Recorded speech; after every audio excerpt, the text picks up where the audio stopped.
गुरुब्रह्मा गुरुर्विष्णू गुरुर्देव महेश्वरा गुरु साक्षात परब्रह्म तस्मै श्री गुरुवे नमः। श्री स्वामी समर्थ तुम्हा सर्वांचं माझ्या चॅनलवरती खूप खूप मनापासून स्वागत आहे। तर बघा, धनतेरसला यमदीप दानाचं काय महत्त्व आहे, यमदीप दान कोणी करायचं, कसं करायचं, केव्हा करायचं, यमदीप दान करताना कोणती प्रार्थना करायची आहे, कोणता मंत्र म्हणायचा आहे, अगदी अशा प्रत्येक गोष्टींची मी तुम्हाला ह्या व्हिडिओ थ्रू माहिती सांगणार आहे। तर कृपया हा व्हिडिओ तुम्ही शेवटपर्यंत ऐकावा, जेणेकरून तुम्हाला या गोष्टींची माहिती मिळेल। चला मग मी सुरुवात करते आजच्या व्हिडिओला।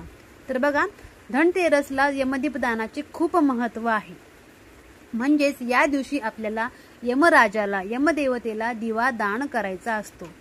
पण का, तर आपल्या घरात कधीही अकाली मृत्यू येऊ नये, कधीही कुणालाही अकाली मृत्यू येऊ नये, आपल्या घरातील सर्व लोकांना उदंड निरोगी आयुष्य लाभो, यासाठी आपल्याला धनतेरसच्या दिवशी यमराजाला, यमदेवतेला प्रार्थना करायची आहे आणि यमदेवतेला एक दिवा दान करायचा आहे।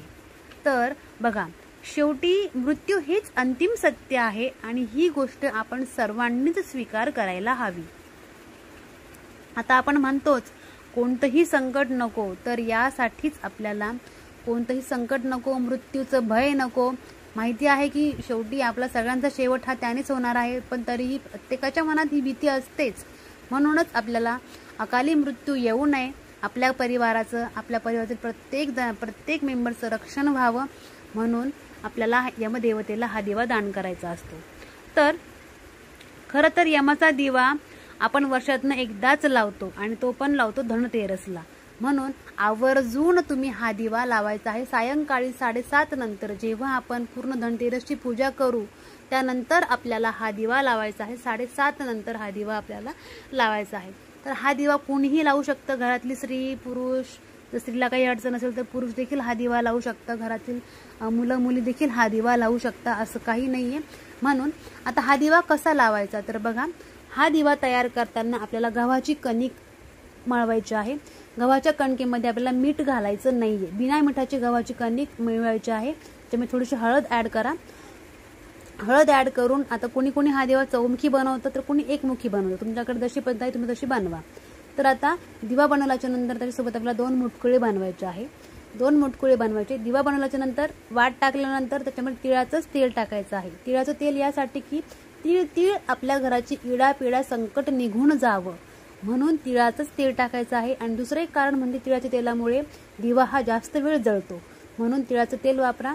आता दिवा लावताना काय करायचं, दिव्याच्या खाली छोटी डिश घ्या किंवा पेपर घ्या किंवा विड्याचं पान घ्या, कारण की दिवा हा डायरेक्टली जमिनीला स्पर्श होऊ द्यायचा नाहीये। म्हणून विड्याच्या पानावर किंवा डिशमध्ये थोडेसे तांदूळ घ्यायचे आणि मग त्या तांदळावर दक्षिण दिशेला वात करायची आहे। दिव्याची वात, दिव्याचं मुख, तोंड हे आपल्याला दक्षिण दिशेलाच करायचं आहे आणि आपलं स्वतःचं तोंड देखील दक्षिण दिशेलाच राहिलं पाहिजे। दिवा लावताना आपलं तोंड देखील दक्षिण दिशेलाच करायचं आहे आणि दिव्याची वात देखील दक्षिण दिशेलाच ठेवायची आहे। तर अशा प्रकारे आपल्याला दिव्याला हळदी कुंकू धूप दीप दाखवून त्याची पुष्प अर्पण करून त्याची पूजा करायची आहे आणि यमदेवतेला मनोमन प्रार्थना करायची आहे की आज धनतेरसच्या या शुभ मुहूर्तावर मी यमराजाला हा एक दिवा दान करत आहे की माझ्या परिवारावर कुणावरही अकाली मृत्यूचं संकट येऊ देऊ नका, माझ्या परिवाराचं प्रत्येक संकटापासून रक्षण करा, मनातलं भय नाहीसं करा आणि माझ्या घरातील प्रत्येक मेंबरला उदंड निरोगी आयुष्य लाभू द्या। खरं तर आपलं आयुष्य, आपलं हेल्दी निरोगी आयुष्य हीच आपली सगळ्यात मोठी धनसंपत्ती आहे आणि तीच आम्हाला सांभाळून ठेवण्याची बुद्धी द्या, शक्ती द्या, आशीर्वाद द्या, अशी मनोमन प्रार्थना आपल्याला यमदेवतेला करायची आहे। आणि दिवा लावताना जो मंत्र म्हणायचा आहे, तर तो मंत्र आहे ओम यमदेवताय नमः, ओम श्री यमदेवताय नमः, हा मंत्र आपल्याला म्हणायचा आहे। आणि दुसरा एक मंत्र दिलेला आहे, तो फ्लॅश होते, मी तुम्हाला दिलेलाच आहे लिहून, तुम्ही तो देखील मंत्र म्हटलं तरीही चालेल। आता हा दिवा आपल्याला रात्री 12 पर्यंत ठेवा किंवा पूर्ण रात्रभर ठेवा, काहीच हरकत नाही। तुम्ही 12 वाजेपर्यंत जागी असाल तरीही चांगलं, पण माझं म्हणणं की पूर्ण रात्रभर हा दिवा तुमच्या दारापुढे जळू द्या। दुसऱ्या दिवशी हा दिवा आपल्याला निर्माल्यातच टाकायचा आहे, तो दिवा घरात घ्यायचा नाही, तो दिवा बाहेरच्या बाहेरच आपल्याला निर्माल्यात टाकून द्यायचा आहे।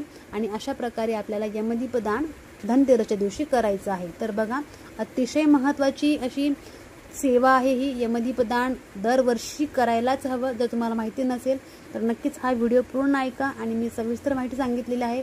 कोणता मंत्र म्हणायचा हे देखील सांगितलेलं आहे, काय प्रार्थना करायची आहे, दिवा कसा तयार करायचा आहे, दिव्याची पूजा कशी करायची आहे, अगदी प्रत्येक गोष्टी मी या व्हिडिओमध्ये कव्हर केलेल्या आहे। तर तुम्ही अशा प्रकारे यमदीपदान करा आणि धनतेरसचा दुसरा म्हणजे दिवाळीचा दुसरा दिवस देखील अशा प्रकारे साजरा करा।